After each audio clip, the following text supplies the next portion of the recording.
Strong female characters. What can I say that hasn't already been said on the internet, or that you haven't already looked up? Many men and women have expressed a critique towards modern Hollywood that they're getting carried away with creating action-oriented, strong female heroines who don't have any trace of relatability to them. I suppose on reflection, female characters might be a bit more trickier to write, or maybe more simplistic to write. Allow me to shed some light on the subject. Let's wind the clocks back several years. Ever since men and women have been alive and existed with their finely tuned bodies of DNA, men and women have played equal parts in society. Traditionally, throughout history, it was men who went out to defend their tribes and societies, whilst women were the ones staying at home, watching over the children and watching over resources. Throughout history, whether it be some warriors in the battlefield, or with royalty, or even with some mythological figures throughout history, there have been women who have showcased themselves as integral to shaping our society. And I'm sure if you know where to look, you'll find stories that showcase women in a positive light. In the early days of filmmaking, women were depicted as little more than passive participants who existed for no other reason other than to get kidnapped, get rescued, and to be the domestic love interest for our dominant male hero. Insert clip of man with mustache trying to run a woman over the train, followed by man heroically saving the girl.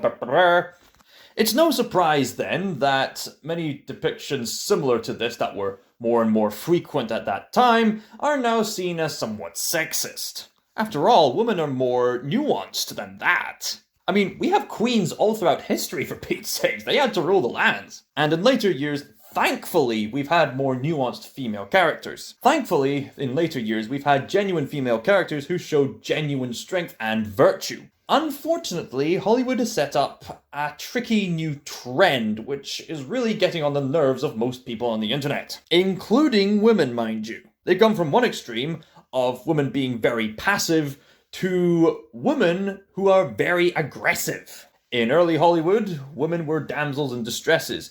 In modern Hollywood, they are bland, overpowered Mary Sues. Now, in light of this modern climate, I can understand why a lot of women are pretty upset and, quite frankly, angry with the way they were depicted in the past. However, that doesn't give modern writers, whether they're male or female, the excuse to depict women as having all the toxic traits associated with men. Now, am I saying that women can't be masculine and men can't be feminine at times? No, I'm not saying that. There are traits of both the masculine and the feminine that we all must embrace. Unfortunately, modern Hollywood is making the category mistake of thinking that the more masculine they can make their female heroines, the more compelling they will be. But there's something precious that's lost in that process. They're losing an opportunity to showcase the strengths of the maternal, of the feminine. So there are tons of videos out there talking about how you should write female characters, how you can make them compelling, more three-dimensional, not just bland stereotypes, not just a damsel in distress or some jock with no personality whatsoever.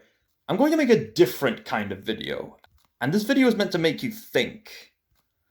Because what I'm about to discuss is the main reason why people find characters like Ellen Ripley, Ahsoka Tano, and so on and so forth compelling. The reason why female heroines like Black Widow, Ahsoka Tano, Ellen Ripley, and practically all the female protagonists of Hayao Miyazaki's movies are so compelling is not only are they strong in a physical sense to some capacity, depending on which character you're talking about, but these kinds of characters are also strong in character, as in they are strong in their feminine maternal virtues. So I don't think it will take much stretch of the imagination to understand the virtues and strengths of men, because traditionally men are associated with big physique and protection. The best kind of female characters are written with the deep innate feminine strengths of deep care, of being sensitive to other people's emotions and taking the time to care for others. It's the kind of strength when you see a mother caring for her baby child and the way the child looks up to her mother for dependency, for comfort, for nourishment. It's the way a mother will go out of her way by instinct to take care of her child through thick and thin. That kind of intimacy is exactly the kind of intimacy that many men are seeking fulfillment from in their female partners when they're trying to seek marriage. Psychologically speaking, men have the disadvantage of being far less sociable than women are. Not necessarily all men and women, I know we're all built different, but I'm just speaking in broad terms here. Truthfully speaking, women are far better in social circumstances and in nurturing care than men are. It's a very precious treasure. It might even bring you to tears at times if you allow it to.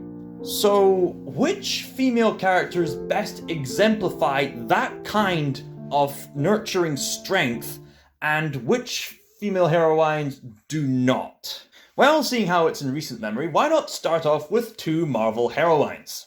Or is it heroines? Heroines? Heroines? Sound like I'm a heroin addict or something. Two Marvel female superheroes.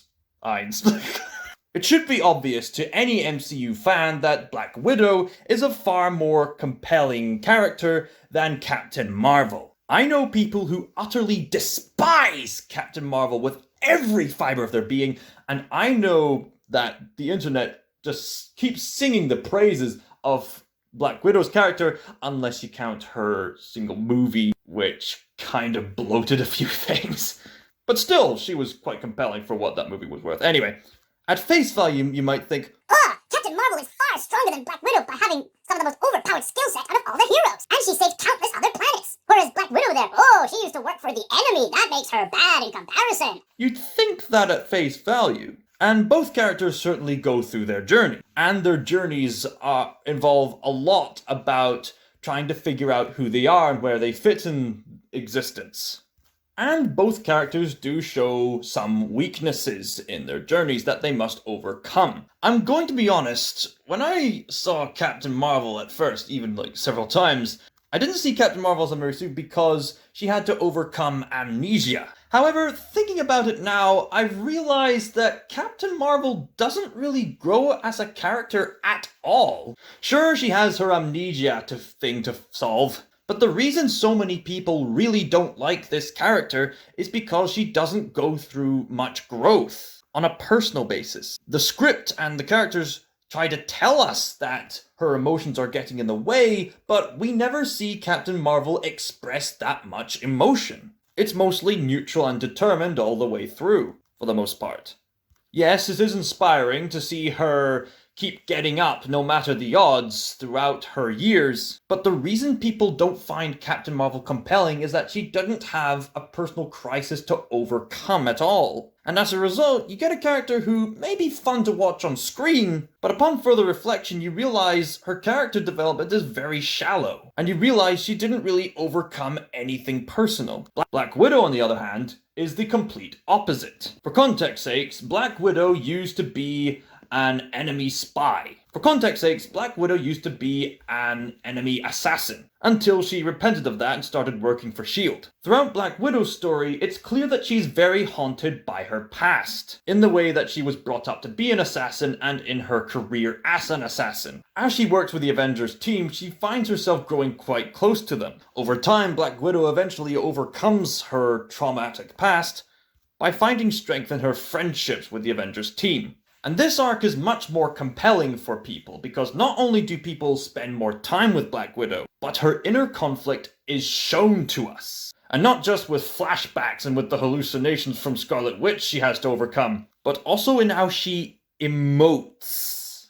A key example of her strengths and her weaknesses culminating into one excellent scene would have to be Black Widow's interrogation with Loki in the first Avengers movie. In this movie, Black Widow is trying to leak some information out of Loki. They have a conversation. Loki, being the deceptive Norse god of mischief that he is, exploits Black Widow's psychological weaknesses, making Black Widow quite traumatized. Note in the scene that Black Widow is not only traumatized about her past, but judging by what she and Loki are talking about, she's also extremely concerned about her friend Hawkeye. Not only at that moment of emotional exposure is she showcasing weakness in struggling with her past, but she's also showing virtue in caring for others.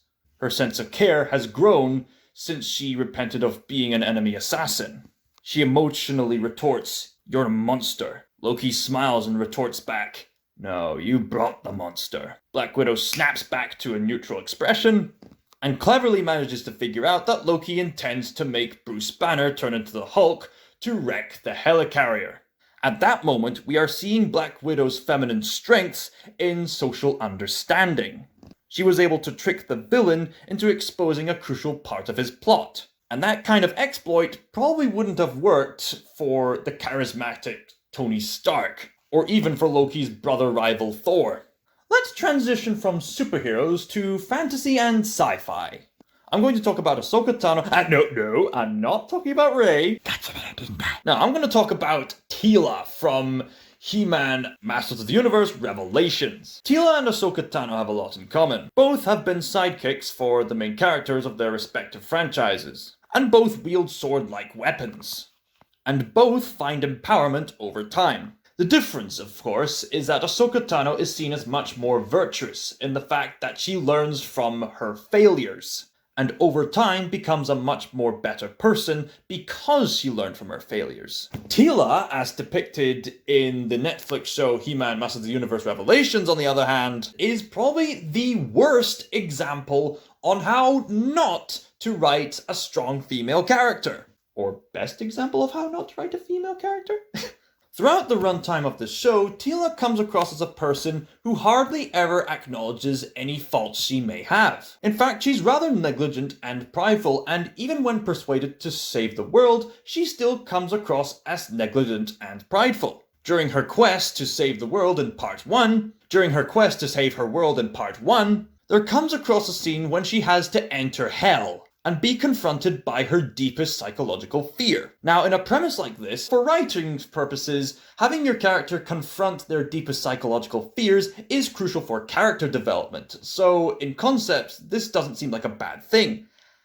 However, Teela literally finds out, and I kid you not, that her only weakness in the heat of the moment is that she's afraid of being too strong. Even though, prior to that scene, she showed absolute confidence in her masculine fighting capabilities, showing no flaws in her fighting. And as a result, Teela comes across as a complete narcissist who never grows, and instead is rewarded for being a narcissist, and that's not how we're supposed to depict genuine female virtue. We don't want to be breeding a future generation of narcissists. We want to be breeding a future generation of virtuous people. Kevin Feige, I'm sure you're a great filmmaker, but you can do better than this, please. Take notes from Ahsoka Tano. I'm sure you can. Because Ahsoka Tano, unlike Teela, acknowledges her failures and learns and grows as a more wholesome person from her previous failures. And, unlike Teela, she begins to realize over time she can't fully depend upon herself. And Ahsoka Tano doesn't always have the right judgment in situations, hence shown by that one time when she got a whole legion of clones killed. Serving as the Padawan for Anakin Skywalker, Anakin and Ahsoka grow a bond of camaraderie. And she also grows similar camaraderie with all the clones, which makes the finale of Clone Wars all the more heartbreaking, and it makes Ahsoka Tano all the more virtuous when she still sees good in Anakin and still wants to save her clone friends, even when, spoilers, they are trying to kill her. Even though she tragically fails to save a lot of the clones on the ship she traveled in, her genuine efforts of care managed to help her save one clone, Rex. Ahsoka Tano is a great example of a heroine who shows genuine female virtue and still maintains her role as an action heroine who's appealing to see on the screen, doing some awesome fighting. Also note, there's a good reason why people keep singing the praises of Ellen Ripley from the Alien franchise, particularly the first 2 Alien movies. Ellen Ripley isn't just some kick-ass woman, she isn't just some authoritative figure, but she is also a caring mother. That metaphysical power of putting your own life aside to save as many people as you can, that metaphysical power of seeking the well-being of others above your own is exactly what Ellen Ripley embraces. And we see her as truly courageous, not because she lacks emotion, but because we do see her afraid, and yet she overcomes her fears to be courageous anyway. We see her grieve the loss of her daughter, and then see Newt as a form of redemption. It's astonishingly virtuous in the metaphysical way that in this harsh sci-fi universe where they endorse survival of the fittest, Ellen Ripley goes out of her way to save Newt from the alien nest, even though it was well on its way to self-destructing, and she could have easily escaped with Bishop. Yet she went out of her way to save Newt nonetheless. And no, it's not because she wanted a dick measuring contest with the alien queen. It's because of her maternal values of saving an innocent girl, of saving a young girl. She is brave not because people tell you so, but the story shows you so. She actively goes against her own survivalist grain to lay down her life if she has to for this one girl. A girl whom she also manages to comfort with her maternal strengths. Ellen Ripley, being a mother, does not weaken her in any way. In fact, being a mother heightens her character. These similar kinds of feminine virtues can be seen in virtually every female protagonist of Hayao Miyazaki's movies. Hayao Miyazaki, where do I even begin with the man? And his womans. Nausicaa from Nausicaa of the Valley of the Wind. Yes, she is born of royalty. And yes, she's willing to put herself in the battlefield. But that's not what defines her. It's her metaphysical ability to see value in all life, regardless if they're humans or bugs, that makes Nausicaa virtuous. And she does show weaknesses, which may, in a toxic masculine way, be seen as a strength in the way that she tried to avenge her dead father with violence, in the way she tried to avenge her murdered father with immediate violence in her anger. But as righteous as that anger can be, that anger is not what ultimately saves the day. It is literally her compassion and care for others that ultimately saves the day and fulfills a prophecy within the story. Chihiro from Spirited Away, inspired by a relative of Hayao Miyazaki's, has a character arc that genuinely makes sense for someone of her young age, which makes her feel like an authentic child, learning to grow into maturity. She starts off as a whiny, spoiled brat, but through her journey in the spirit world, she learns the values of working hard and caring for others, and not only trying to find her own identity, but trying to help others find their identity too. Chihiro is virtuous not because she bosses people around. She is virtuous because she learns over time that life isn't easy, but life is far more rewarding if you care for others rather than yourself. The film itself is very explicit in its themes of greed and corruption, and Chihiro over time showcases how selflessness can break that cycle of greed. In one of Hayao Miyazaki's other magnum opuses, Princess Mononoke, we see two conflicting female characters, both deeply flawed, yet both deeply virtuous in different ways. The titular character, San, aka Princess Mononoke, makes it no secret that she is quite a savage person, showcasing the animalistic rage of the wolves that raised her. However, hatred of any kind is a weakness, especially in the context of that movie. She has a writhing hatred and suspicion for all humans, which makes her extremely hesitant towards the human protagonist Ashitaka. But there's a dilemma to her rage against humans, in that she too is a human, as Ashitaka points out. Her strength lies in her respect for nature.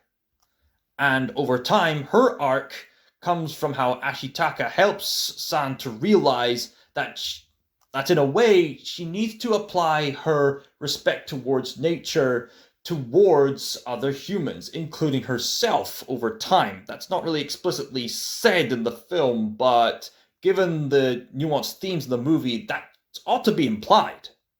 The Lady Eboshi, in any other kind of movie involving environmental themes, could easily have been a one-dimensional villain. Her main weakness is obvious.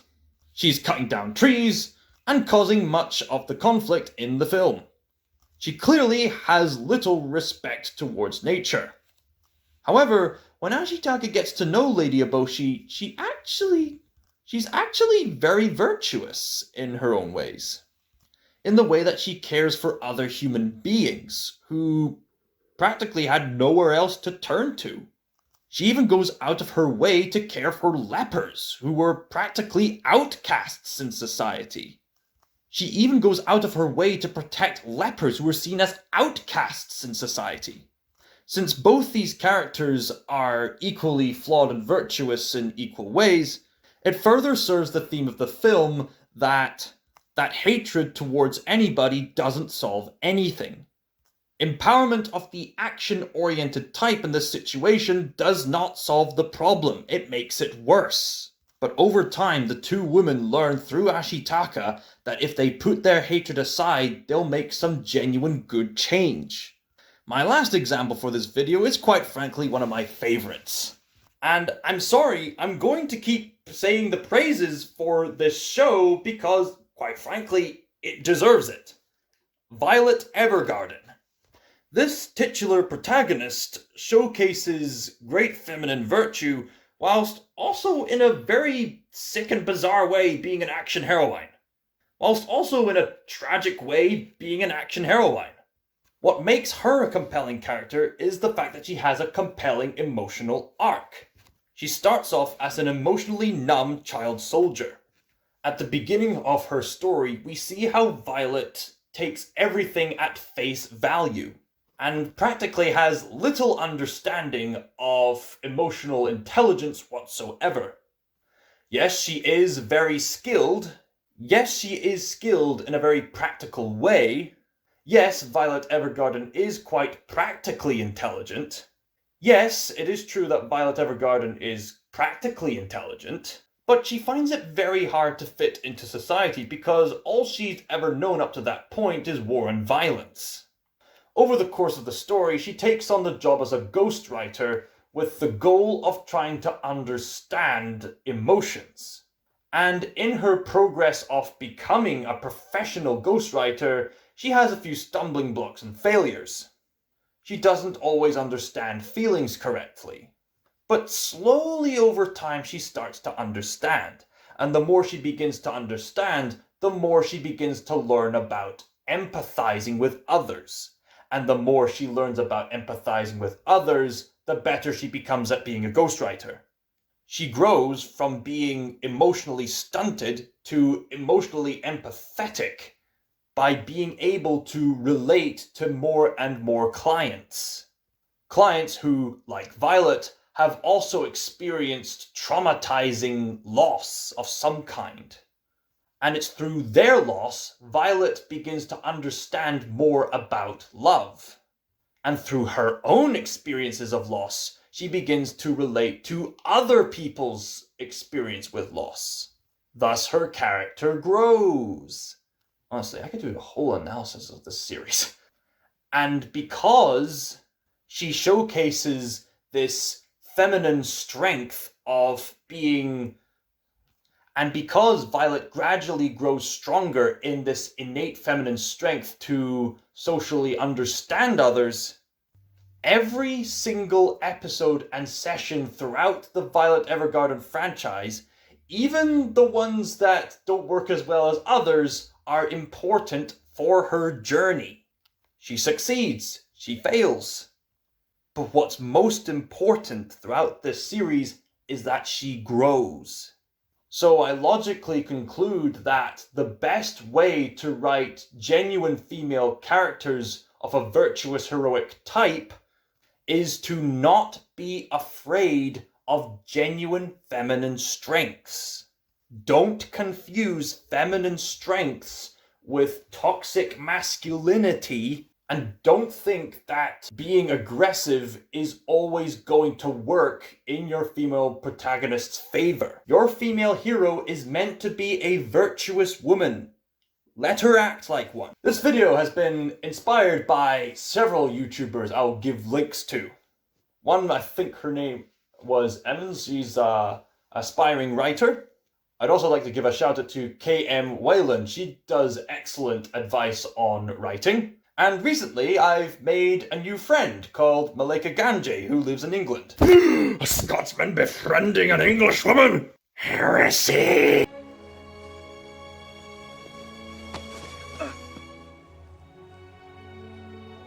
Malika Ganjay has not only done a great job in showcasing how great storytelling is done, but also vividly describing the deep virtues found in the greatest stories of our history, including, in her terms, the feminine journey. Honestly, you should go check out her channel and see how she describes the journey of femininity. It will be really fascinating.